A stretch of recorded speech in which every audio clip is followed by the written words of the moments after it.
The world is changing faster than ever.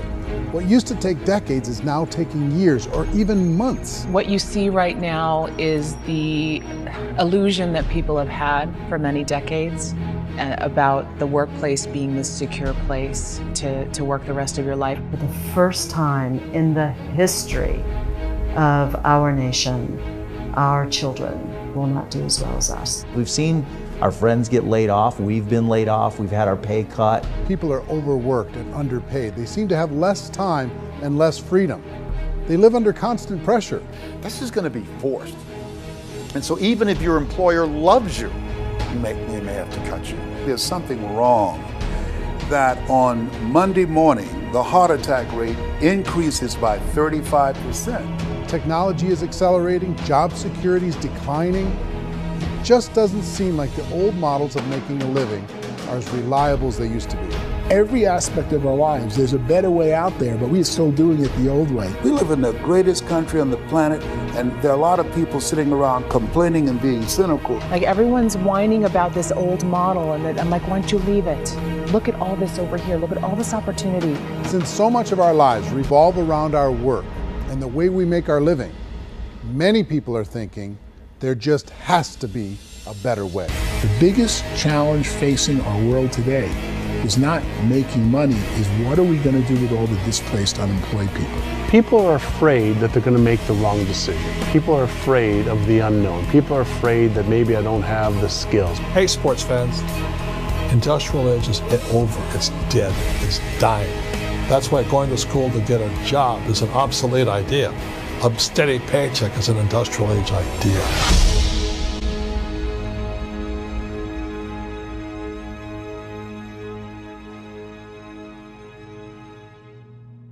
It's the search for answers that has brought us here together today. My name is Eric Worre, and for almost 30 years I've been an entrepreneur, struggling at times, but ultimately succeeding. As a best-selling author, speaker, and business owner, I've spent my entire career helping millions of people around the world to become entrepreneurs. And I believe strongly that there is, in fact, a better way when it comes to how we make a living. The career landscape has changed dramatically, and many are still working in a model that is completely out of date. What worked for previous generations isn't working as well for people today. In this film, we're going to explore 3 important questions. First, what's really going on in our working world today? Second, in this new economy, is it better to become an entrepreneur, or is it safer to work for someone else? And third, if a person decides to become an entrepreneur and start their own business, how can they do it without taking on massive risk? To help in this journey, I've brought together some of the greatest experts and thought leaders in the field of entrepreneurship to share the real facts with you. My intention is to give you new information that will allow you to make choices that are not limited by an old, outdated model. Let's start by understanding what's going on in our working world today. Let's look at unemployment. 30–40% of the people are honestly not working, but would be working. What our government does is if you haven't found a job in 6 months, we don't call you unemployed. We pretend you dropped out of the labor force. I've often said that unemployment, particularly structural unemployment, that's unemployment due to technological changes, is the first sign of economic growth. Think of it, 10 people live on an island. They go out every day and fish. One day, new technology shows up. A missionary brings them a net. Now, using the net, one pilots the boat, one throws the net. 2 fishermen can do all the work 10 used to. That's a 500% increase in productivity, 2 doing the work of 10, in one day. You don't have to learn a lot to learn how to throw a net instead of throw a fishing line. The island's got a big problem, 80% unemployment. But the island still has all the wealth of the fish because the 2 people produce as much fish as 10 did. Now, of course, looking back in history, these changes used to take thousands of years. And during that time, we went into farming and transportation. Some of us became doctors and some teachers and lawyers, and we developed all these new professions and new manufacturing jobs. Today, these changes are occurring literally in one day when a new technological advance occurs, and we don't have the social structures to deal with it or to retrain the unemployed people. So one of the things that I think is interesting as I travel across the country and really travel around the world, is the way that we work and the way we get paid for work is changing pretty dramatically. On a global basis, everything is being turned upside down because of the rapidly advancing technologies.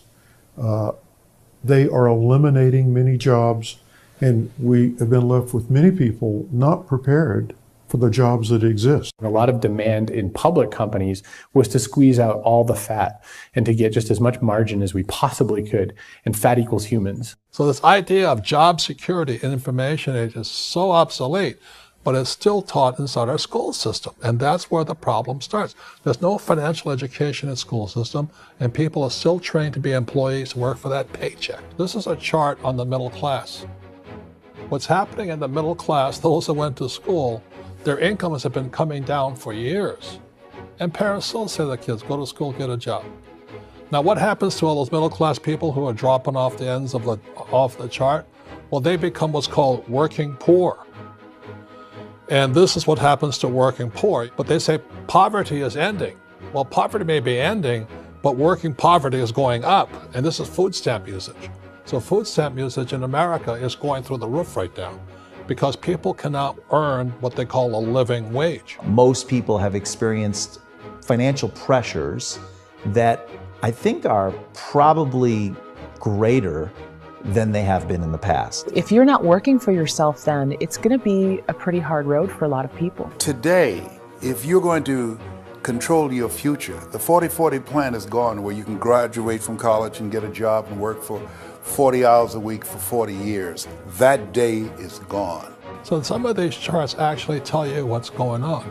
And this is a really interesting one, you know. People are going back to school because if I go back to school, I'll get a nice job. But this is what's happening to, it's called Sallie Mae, which is the student loan guys. Student loan is going through the roof. It's now over $1 trillion, and student loan debt is worse than credit card debt. So when people stopped using credit card, the government got people into student loan debt. And the problem with student loan debt is you can never be forgiven. See, with credit card debt, you can declare bankruptcy and then all's forgiven. But student loan debt, you can declare bankruptcy, you still owe it. It's the worst of all debt. But this is the next picture. Look at this chart here. This is what's happening to wages of college graduates. It's going down. So you go to college, you rack up all this debt, but you earn less money. Now, that's not that intelligent. Average person who's been working a lifetime in America today is ending their lifetime at 65 with about $41,000 in assets. They earned just enough to survive. I think in the United States we have something like 17 trillion in debt. That's just the federal government debt. We got another 2 in municipal and in other, let's call it almost 20 trillion government. We've got 40 trillion in private debt. That comes up to close to 60 trillion. When you then add something we never had before, what you were talking about, when we look at the unfunded portion of Social Security and primarily Medicare, Medicaid, that at the most conservative estimates from outside firms, Kleiner Perkins, 67 trillion and growing. That's more than all our other debt. There's less conservative estimates that say it's 84 trillion or higher. I added up conservatively $127 trillion in total debt. Debt is a financial drug. When you take it to excess, it's like taking a drug. Yeah, it makes you feel better, it enhances your performance, but at a huge cost, eventually it kills you. And so that's what happens. We keep doing more and more debt, and you get less and less results, just like a drug, until the debt gets so high that it crushes the whole system. That's where we're at, 8.2 times GDP. You know who I feel sorry for? I feel sorry for the person who dreads going to work, who is sick to their stomach on Monday morning, who hates their alarm clock, who gets a little glimmer of hope on a Wednesday because it's hump day and says, thank God it's Friday. And they live for those 2 days a week where they get to be themselves and they don't have to be around people they don't like, and they don't have to play the political game in the office, and they don't have to live this half life. The person that works 50 weeks a year just to be able to have the 2 weeks for vacation. And you know what happens to most of them nowadays? They don't have a vacation. They have a staycation. They have time off of work, but they don't get to go where they want to go because they're overextended. They've got all this debt. They got all this situation. They hate their alarm clock. They can't sleep until they're done. They have to spend most of their life in traffic. I feel sorry for that group of people because there's a better way. They just don't know it. I see this really interesting attempt at rugged individuality in a 6x8 rectangle. And I feel like you're all the same, except for the little push pins of the pictures. There's different pictures. Yours is named Jenny and his is named Sujara, but it's the same people. And this is how they are, and they're just like the zombies, and there's no joy in there, there's no fun. There's always like the wacky woman who decorates her cubicle, and that's the most she can do there. You got to give her credits, right? The wacky cubicle woman. The basis for their life is worry. I'm worried, you know, maybe I'll get fired. I'm worried maybe my company will go out of business. I'm worried I can't keep spinning the plates on paying the bills. I'm worried about how do I send my kids to college. I'm worried, what if the transmission of my car breaks? That's, you know, 2 or 3, I can't fix it. People live in a sea of worry, and it eats at them. Those signs that people held up during the Depression didn't say looking for gainful employment in a cubicle. It said looking for work. Work is what we're looking for. Job is just a unit of measurement. Work is what we're going after. It's time to look in the mirror and say, it's not the economy, it's my economy. It's my little world of where I am. I need to improve. I'm not going to wait for the economy to come back because frankly, the economy is doing great in this country. So I'm here on Wall Street, the financial center of the universe, the financial capital of the world. This is where most people's money goes to at least be held for a time, right? With interest rates in banks being effectively zero, and many experts are predicting it's going to stay at zero for the next 10, 20, even 30 years, people feel like they don't have any choice but to put their future into equities, to put their future into the hands of other people on this stock market, and hope that the stock market goes up, hope that the stocks that their advisors pick or that they pick goes up. That's one way to go, I guess. It's my personal belief that if you put your future into the hands of yourself, in other words, you have earning power by yourself, I think you're a better investment than these guys. I think you controlling your future is a better option than handing over your retirement to these guys. The average household income in the United States is approximately $50,000 a year, what they call the middle class. To reach the top 25% of income earners, you'd need to earn at least $90,000 a year. To reach the top 10% would be a household income of $140,000, the top 5%, $190,000, and to be in the top 1%, you'd need a combined household income of at least $380,000 a year. So here's the question. What do you think would give you the best chance to move up and get to the top 10%, the top 5%, the top 1% or beyond? In my opinion, and in the opinion of many, many experts, the answer is to become an entrepreneur, to become your own boss. I think you have to be a business owner. I can't, the only time I ever say to someone it'd be great to be an employee is when they've already told me they've surrendered. I only tell people who are wounded spiritually that they should be an employee. And it's that feeling that you get when you pick up the backpack off the little Cub Scout and say, "Don't worry, little guy, we'll get you back to the camp."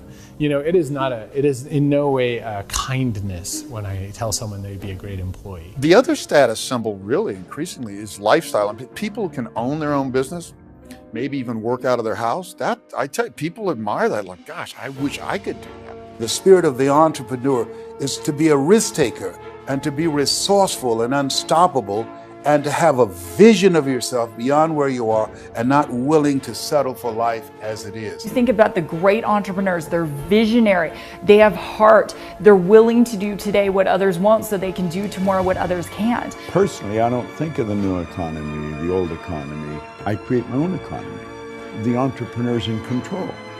I decide what the economy is going to be like. In the world of entrepreneurship, there are no limits. You can make as much as you want, depending on how much you want to work and how smart you are and how great a team you put together. There's no more lifetime rewarding business than being an entrepreneur. Why in America, where anyone could be anything, would people want to give up their freedom and become effectively a modern-day slave, told shut up and be here every morning at 7:30, leave at 5:30, and do what I tell you? If people decide to become an entrepreneur and work for themselves, they have some traditional options, but they're riskier than you might think. Any kind of a retail business, retail build-outs, is extremely expensive. Even just these small little yogurt stores where they're putting little yogurt machines and you get all the different flavors, you're spending $200,000, $300,000, $400,000 to open a yogurt shop. I would love to buy a Dunkin' Donuts, but it's $500,000 or so to start. I don't quite have that just in case money. Risking lose it all, and most guys do 2 or 3 times, and even big guys like Branson, because I'm such a fan of his, half his companies don't work. If you make $1 million, your problems are going to go. If you make $1 billion, your problems are really going to go. Just the opposite. You and I know when you're making $1 million, you got $1 million responsibilities. You make $1 billion, you got 1,000 times $1 million responsibilities. And most people say, I'd love to be my own boss. 70% of Americans would love to be their own boss, according to recent polls. But they don't know how to get there. Because what are you going to do? One, you could buy an existing business. If somebody's selling an existing business, you have to ask why. Usually because it's probably hard. It's probably not making as much money as they hope. 2, they could buy a franchise. A little less risk, proven system, but it's expensive to be able to do that. 3, they could start something from scratch. And that's where a lot of people feel like, I don't have the chops to do it. I don't have the money. I don't have the product idea. I don't have the expertise. I don't have whatever it's going to take to be able to get there, and I can't risk my family to do it. So, 4th, they could become an investor. A lot of people in this town invest to try and figure out a way, but you got to be pretty smart with that game too, right? Venture capitalists, who are the very best and most sophisticated in investing in new breakthrough businesses, make it on 1 out of 11. That means 10 out of 11 are mediocre or fail. Most of them fail. That's the risk there. An angel investor is lucky to get 1 out of 15 or 20. A business is a team sport. Like, I have to have accountants, I have to have engineers, I have to have systems designers, I have to have sales, marketing, I have to have accounting, I have to have mission statements, I have to have legal and all that. The average Joe Schmo, even me, I go out there, I don't have the skills to put a business together. I think the bottom line for the 4 traditional options is they take money, sometimes a lot of it. They take expertise, and they take time. All of that adds up to just too much risk for most people. I bought a business from somebody else and it was a lot of work. And you start wondering, what did I just buy? Because I guess ultimately I own your email list and I just overpaid for it. People that start their own business, they spend a lot of money, they spend a lot of time, a lot of effort to get things started. And the more you invest on the upfront, the harder you typically work at it. Well, I can tell you what the success rate is of a restaurant. What is it? They're crazy enough. About 90% of them fail. About 90%, in how quickly? Year less. Wow. And if we're talking non-franchise, we're talking franchise, Sure. That's totally different. Yeah. But our students aren't getting franchise restaurants. You gotta invest the big money. Exactly. And with someone like McDonald's, you've had to work with the company for a long period of time, really know the You even have a chance of investing $1 million. have a chance, and it's a slim chance. What if there was a way that you had all the proven aspects, the comfort aspects, and you could still control your own life? What if there was both? In other words, you didn't have to create everything from scratch. You didn't have to be a super leader. All you had to do, what if there was a proven product already? You didn't have to create the product. And there's a proven system already, proven training already. Everything except an employer. That was the only thing that you didn't have. Do you think more people would be open to working for themselves in that environment?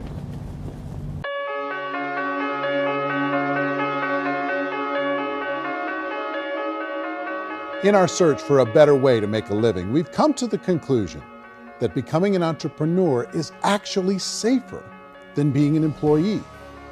And through our look at the entrepreneurial options, one particular path kept coming up from expert after expert. And I think most people will find it surprising because it's certainly a non-traditional business model. That model is for people to start their own business and become an entrepreneur through the creation of a network marketing business. Some people call it direct selling because the product is being sold directly from the manufacturer to the end consumer, cutting out the middlemen. Other people call it multi-level marketing, or MLM, because there are multiple levels of commissions paid. The most common term today is network marketing, because network marketing best describes using a large group of independent distributors, independent entrepreneurs, to move a product or service more efficiently. So my friend here, Donald Trump, and I, we always write about the network marketing industry. And the reason we support the network marketing industry is because it really is a business school for entrepreneurs. Because most people come out of school looking for a paycheck. Oh, that's terrible. I went to network marketing like that. I think if it didn't exist, we should invent it. It is that good. I think direct selling is a great way to do business today. It's very easy to get into that industry, and you can be self-employed, be in effect an entrepreneur. When we see multi-billionaires adding network marketing companies to their portfolio of companies, that would be a clue. When we see people who are very famous authors and very famous business people endorsing the industry, that would be a clue. These network marketing companies aren't $50 million companies, they're billions and billions of dollars. They lead the stock market, they're major companies. When we're going to get it? You know, and you're going to school to work for a paycheck, but if you want to be rich, be an entrepreneur, and network marketing gives you the spirit to be an entrepreneur. A traditional company will spend up to 50% of their total revenue on marketing. Network marketing companies use a different approach. Instead of having all that extensive marketing expense, they utilize a network of independent distributors to do the marketing for them. Now, why do they do this? First, because word-of-mouth advertising is so much more effective today than traditional media advertising. Second, some products need to be explained or demonstrated, and an independent salesperson can do that more effectively than an ad campaign. Third, it's completely efficient. The company only pays for the marketing of their product if a sale happens and not before. Imagine if Amazon allowed you to become an independent distributor and paid out 40% of its revenue to that distributor group. All you had to do as a distributor was recommend a product, and if a person bought it on Amazon, Amazon would take care of all the logistics, and you'd get paid for bringing the customer. Now imagine you got paid for every purchase that customer made for the rest of their lives. Well, Amazon doesn't offer this option, but network marketing companies do. 85% of all buying decisions in our society are made as a result of word of mouth or reputation. We're recommending things to each other all the time. You know, who's your dentist? Who's your doctor? Who's your lawyer? What detergent, are you using? What legal system are you using? What product are you using? We're talking to each other about the things that we love anyway. When you go into a big box retailer, you're lucky if the clerk looks you in the eye, much less gives you any detailed or accurate information about what you're purchasing. So of course, this personal information, this education coming from a friend, a neighbor, a relative, or even a stranger, but one who has experience with the product is extraordinarily valuable. As a matter of fact, network marketing can educate consumers probably better than any other form of marketing. It certainly can do better than advertising because advertising usually has a certain hype to it and you can only get limited information. So, network marketing trumps advertising. If you were a typical sales company and you wanted to sell $1 million a month worth of product, you might go find 100 superstar salespeople. The quota would be $10,000 a month. So network marketing as a distribution system just flips the numbers. So we use 10,000 happy, raving fans of a particular product, and we don't concern ourselves so much with how much product each one of them individually sells. If they sell just $100 or $200 a month, and there's 10,000 of them, you're selling $1 million to $2 million a month worth of product. And that's the best way I can explain how network marketing works. This is the marketing arm of the company. There's not money being wasted on bricks and mortar. There's not money being wasted on inventory that's sitting stagnant somewhere. There's not of employees standing around that don't have customers. These are people that are going to connect with customers. These companies allow people to become independent distributors for extremely low cost and with no minimum time or sales quota. Essentially, they own their own business and can provide as much or as little sales as they choose. In other words, the distributor gets all the benefits of traditional business ownership without the risk. The advantage of network marketing is the ease of entry, the low risk, and the low startup cost, because almost everything else has very high risk. You can get in for a minimal investment. You're buying into a system that's already been proven, products or services that have been proven to work. The keys to network marketing is providing an opportunity for the masses to get involved, providing an opportunity for the average person who doesn't have the resources to start their own business. All of this so far is fairly straightforward, but network marketing offers another benefit, and it's this benefit that makes it so interesting for entrepreneurs. Network marketing allows a distributor to build their own network of other distributors and then compensates them on the sales created by that entire group. Direct selling is, at its base, very simple. It's the sale of a product or service to an individual on a face-to-face, one-on-one basis, just the way we're talking right now.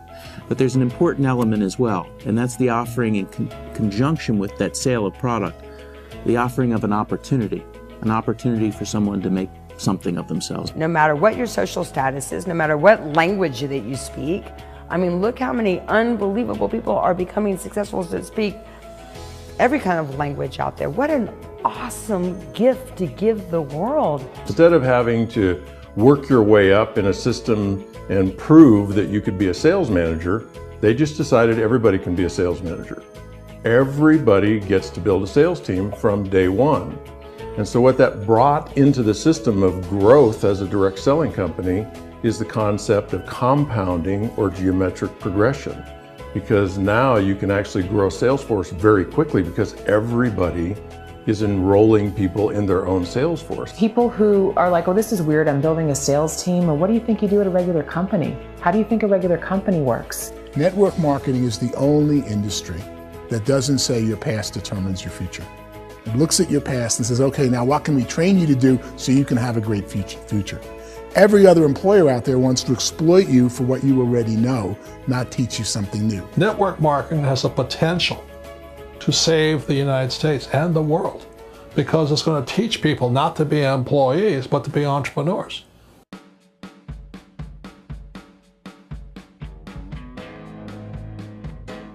According to the Direct Selling Association, if you add up all the network marketing companies around the world, they combine to do over $178 billion a year in retail sales. To give you an idea of how big that really is, the NFL, the National Football League, does approximately $9 billion a year. The music industry does a little more than $16 billion a year, and the movie industry does about $80 billion a year. Using a conservative average, network marketing companies pay their distributors about 40% of that $178 billion in the form of commissions, which adds up to more than $71 billion a year. That's almost $6 billion a month. It's almost $200 million in commissions every single day.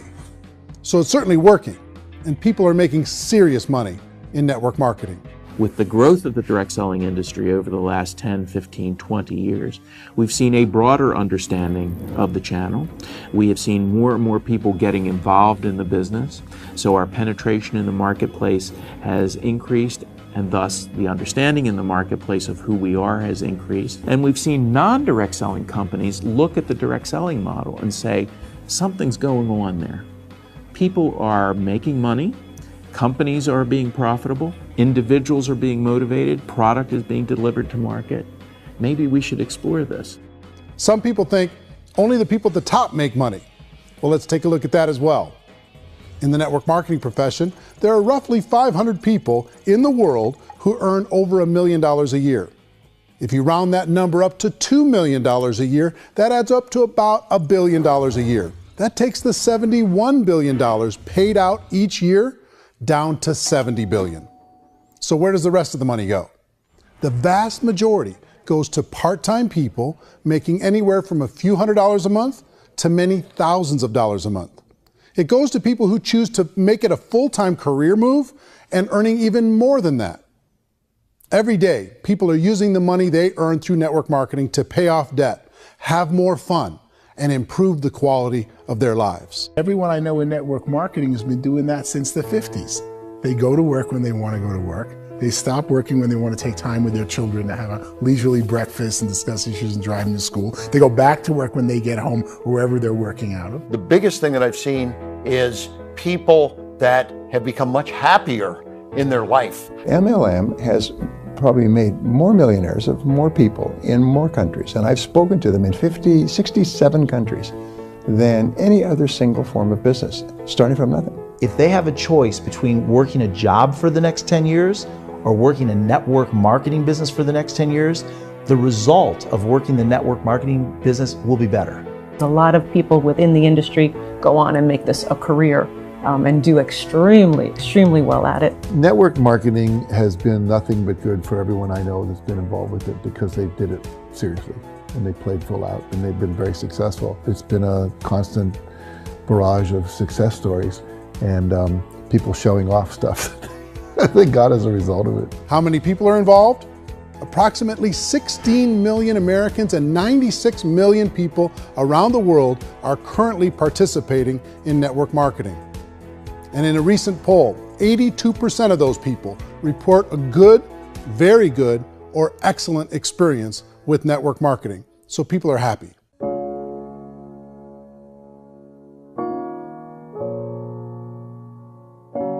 So I've taken a look at the network marketing profession and really tried to understand why so many people are confused as to the validity of this as a business. One is this pyramid shape. People get really messed up with this pyramid. Oh, it's one of those pyramid things. So I just think there are a lot of haters out there who really don't understand the industry and say, oh, it's a get-rich-quick scheme. It's a pyramid. Well, corporate America is a pyramid scheme. You know what I mean? It goes like this. You have thousands of MBAs, let's say working for Ford or General Motors or Coca-Cola. If all these MBAs are all trying to get to here, that's a pyramid. Only one guy's going to make it. Every 10 years, one's going to make it. Whereas you look at network marketing, it's like this. So you're here, and your job is to develop other CEOs coming up behind you. So it's an inverse pyramid.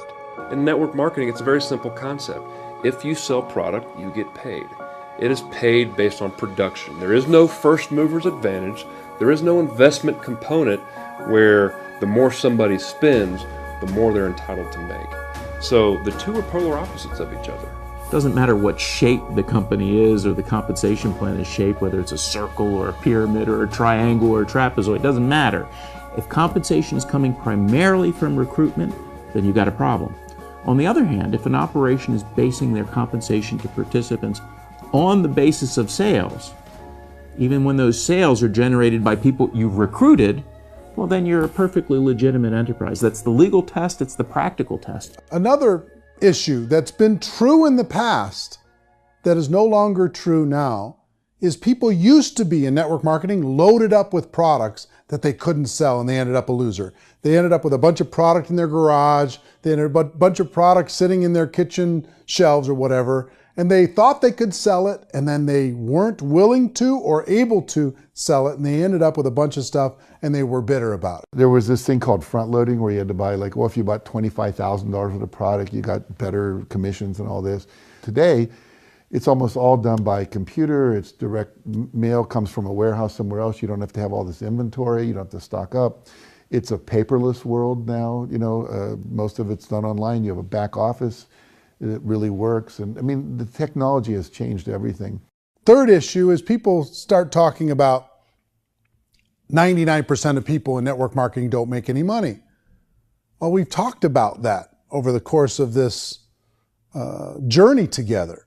Almost $200 million a day is being paid out to network marketing distributors around the world. The naysayers, the people who say that it doesn't work, are usually the ones who just don't know how to make it work for themselves. And so they're giving you an opinion, and I tell people, don't confuse people's opinions with expertise, because opinions are free. And don't confuse sincerity with the truth, because people could be sincerely wrong. But here's the reality inside of network marketing. The vast majority of people that get involved in network marketing just become customers, and they get involved to be able to purchase product at a lower price. If you take Costco as an example, if a person goes into Costco and gets a membership to Costco so they can get a lower price on the product, we don't call that person a loser because they have a bunch of product that they walked out with a smile on their face. Yet when some people want to take a look at network marketing, they say, well, those people, they're just using the product and they aren't earning an income, so they must be a loser. They're not a loser, they're a happy customer. That's the vast majority of people that are involved in network marketing. Now, a smaller percentage of those people decide to go build a business. They earn $300 a month, $500 a month, $1,000, $2,000. That's the bulk of earnings in network marketing. And then there's the few that really decide to take it serious, really decide to build a large network, really work to make that network very, very productive. And those people make huge amounts of money and there's no cap. What I do as an outside economist, just somebody looking at this industry like any other industry I speak and say, look, what's the realities of this? 1% do incredibly well. 10% generate some additional income at pretty low risk and effort. That's not, and 90% of people roughly end up customers.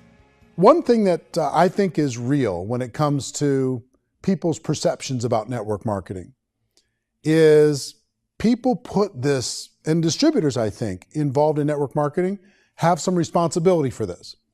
They have sometimes unrealistic claims about the product or about the income. Most people who become distributors, they want the money, they want to be successful, but they don't have the skills. They don't know what to do. And when people don't know what to do and they're in a new business, they're scared. And when they're scared, they panic and desperation kind of sets in. So they think everyone they talk to has to get in. So if I talk to you and you say, well, no, I don't have time to do that, they're like, no, I need you. You have to do this or I won't be successful. So I start clawing on you. I start that desperation. So then I start making claims about the product, which are not appropriate, probably not even true. Or I start saying, oh, let me show you how you can make all this money and you don't have to do anything, Eric. And so you just totally misrepresent the opportunity, and you're clingy with people because you think you need everybody to be successful, and you don't. You know, one of the messages that I try to deliver most forcefully to companies as well as salespeople in direct selling is that you don't have to overpromise. The reality is in network marketing, there's a lot of hard work involved. There's a lot of effort. You're going to have to develop yourself. It's a business like anything else. It's going to take some time, but in my opinion, it's better.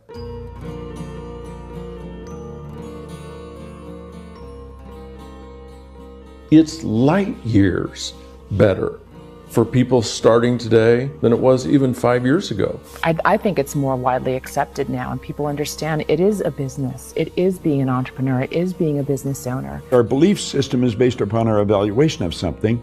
And frequently, if we reevaluate a situation, our belief about that situation will change. The industry has changed and it's grown up. It's totally transformed. You've got young people today that have grown up with social media, and they understand networks. They understand how people are connected through technology, and they understand how money flows through those networks.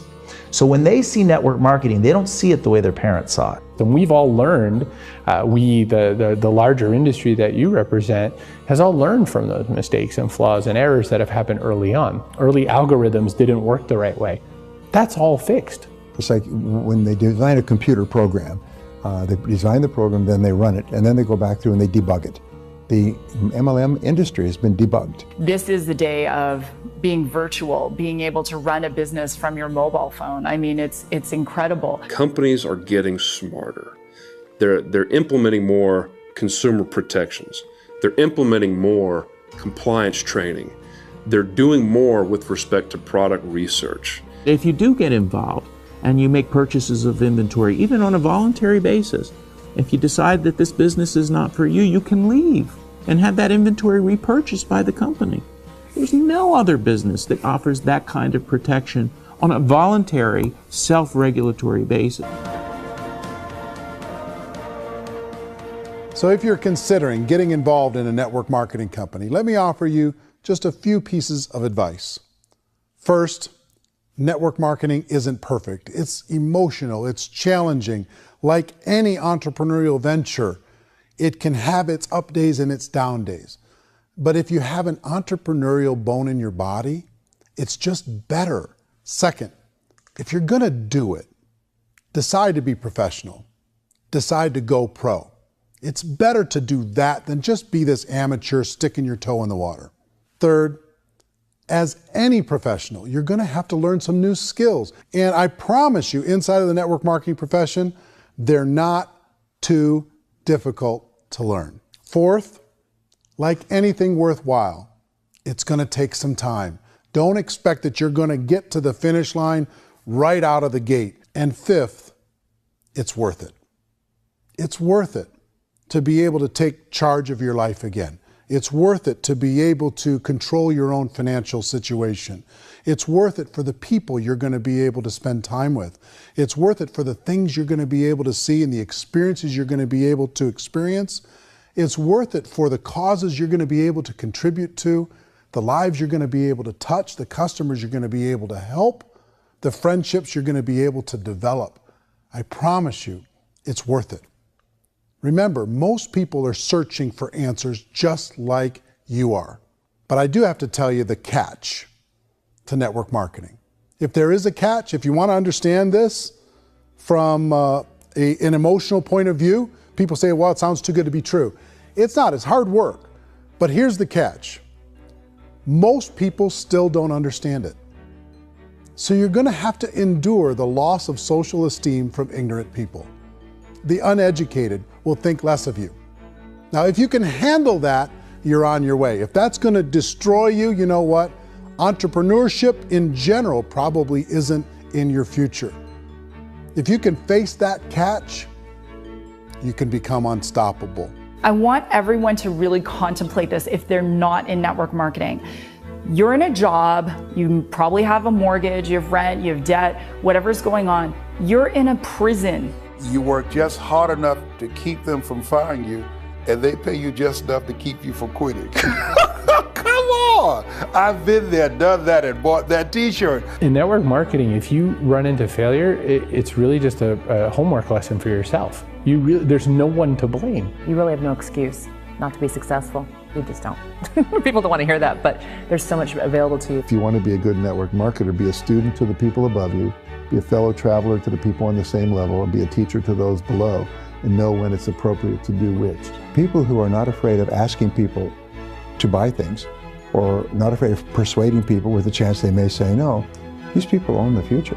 Nothing happens until something moves. So you got to go move, you got to go do something, or nothing's going to change in your life. In the beginning, you're going to do a lot of things that you don't get paid for.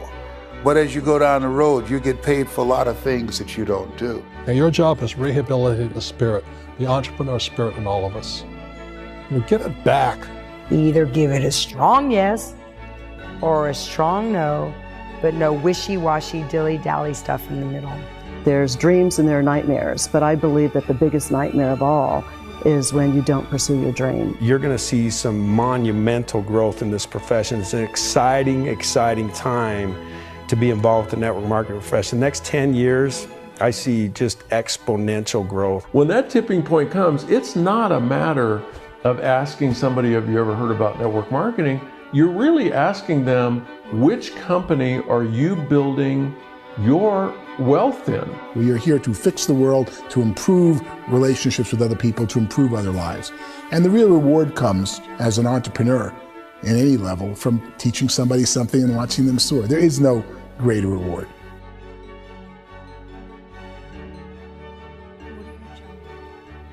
Life's too short to spend it living someone else's dream instead of your own. It's too short to spend it living at a fraction of your potential. Can being an entrepreneur be a challenge at times? Sure. But here's what you get in exchange. It can be yours. Something that you built, something that you created, something that you made happen. This balloon represents your dream. It represents entrepreneurship. My wish for all of you is that you would reach out and grab it. The choice is up to you.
Mentioned the word scam.